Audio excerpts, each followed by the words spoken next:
Our story begins in Nigeria with Seyi, a man with a heart of gold. He's prepared the ultimate romantic surprise for his girlfriend, Precious, taking a day off work to sprinkle flower petals and set a perfect table. But when he hears suspicious sounds coming from upstairs, his heart drops. He opens the bedroom door to find Precious in bed with his best friend, Mark. This is a double betrayal because Seyi actually bailed Mark out of jail, let him live in his house, and was even giving him money to start a business. Precious tries to claim it was a one-time mistake caused by Mark, but Seyi realizes they've likely been having an affair for the entire 7 months Mark has been living there. He kicks her out immediately, falling into a deep depression. Meanwhile, over in Freetown, Sierra Leone, we meet Foday, an aspiring singer who is drowning in debt. He owes a woman named Lady Zana, and she isn't the type to let things slide. She sends her boys to beat him up. His girlfriend, Bintu, is his saving grace. She even uses her second semester tuition money to make a down payment on his debt, but it's still not enough to clear his name. Despite her sacrifice, Foday is incredibly arrogant. When she cooks for him, he insults the food.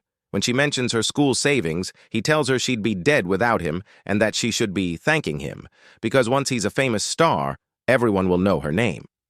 As things get tougher in Freetown, Foday calls Seyi and asks to move to Nigeria. Without even asking Bintu, he decides they are leaving. Bintu is devastated because she's in her second year of university, but Foday tells her that her studies won't put food on the table and that his music career is the only thing that matters. Back in Nigeria, Precious tries one last time to beg Seyi for forgiveness, but he's had enough and takes back his house keys for good. When Foday and Bintu finally arrive in Nigeria, Seyi welcomes them into his beautiful home. Bintu is immediately grateful, waking up early to clean the house even though Seyi has professional staff. She and Seyi bond over their shared interest in social work. Seyi reveals he actually studied the same course in Sierra Leone before switching to computer science to build websites for NGOs. Seyi tries to help Foday by organizing a meeting with a top producer, but Foday's ego ruins it. He gets offended when asked for a demo, insults the producer's talent, and storms out.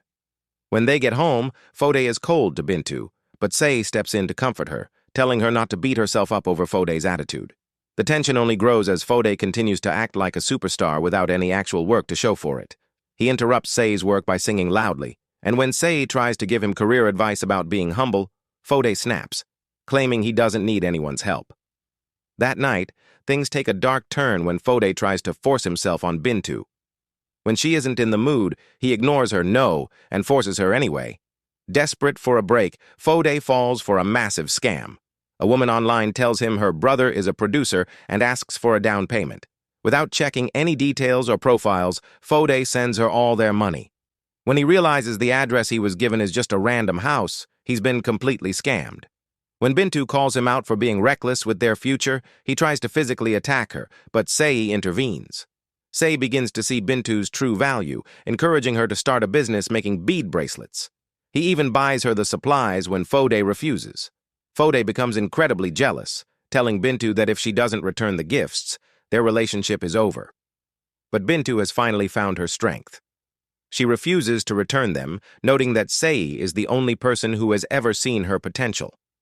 Seyi even helps her film a promotional video for her beads and takes her along to help an NGO provide clean water to a local village. During a quiet moment at the house, Bintu, feeling seen for the first time, leans in to kiss Seyi. However, Seyi stops her, proving he is a man of integrity. He tells her he won't take advantage of her and that she is worth the wait. When Foday returns from a club performance and tries to demand sex from Bintu again, she stands her ground. She tells him she's tired of being treated like trash and that she wished he had just stayed away so she could be free. Foday tries to slap her, but Seyi enters the room and warns him never to lay a hand on her. Fed up, Foday demands Bintu pack her things so they can leave, but Bintu chooses her peace. She refuses to go, telling him he doesn't own her. Foday is forced to leave for Sierra Leone alone, leaving Bintu behind in the safety of Seyi's home. But the universe has one last lesson for Foday. As soon as he steps foot back in Freetown, Lady Zana is waiting for him. He never finished paying his debt and he has nowhere left to run. The story ends with Lady Zana ordering her boys to beat him without mercy, while back in Nigeria, Bintu finally starts a life where she is truly appreciated.